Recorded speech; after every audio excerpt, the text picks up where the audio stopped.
জ্ঞানীর প্রথম পরিচয় নিজেকে অজ্ঞ ভাবা। আমরা অনেকেই ভাবি আমি সব জানি।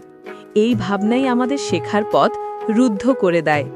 কিন্তু প্রকৃত জ্ঞান শুরু হয় তখন যখন আমরা উপলব্ধি করি যে আমরা কিছুই জানি না। এই পৃথিবী একটি বিশাল বিদ্যালয়। এখানে প্রতিটি মানুষ, প্রতিটি প্রাণী, প্রতিটি ঘটনা, এমনকি প্রতিটি ব্যর্থতাও এক একটি শিক্ষক। আমরা যত বিনয়ী হয়ে নিজেদের শিক্ষার্থী ভাবতে শিখি, ততই জ্ঞানের দরজা খুলতে থাকে। নিজেকে ছাত্র হিসেবে মানলে অহংকার দূর হয়। তখন আমরা সব কিছু থেকে শিখতে পারি। শত্রুর ভুল থেকেও, শিশুর সরলতা থেকেও, একজন পথচারীর নীরবতা থেকেও। জীবনের প্রতিটি মুহূর্তই আমাদের শেখায় কিছু না কিছু। কেউ শেখায় কি করা উচিত, আর কেউ শেখায় কি করা উচিত নয়। যিনি এই দৃষ্টিভঙ্গি অর্জন করেন, তিনিই প্রকৃত অর্থে শিক্ষিত।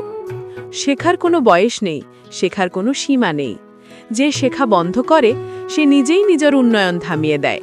আর যে নিজেকে চিরকালীন ছাত্র ভাবে, সে প্রতিনিয়ত সমৃদ্ধ হয়। পৃথিবীর কাছে আমরা সবাই ছাত্র, আমাদের শেখার শেষ নেই।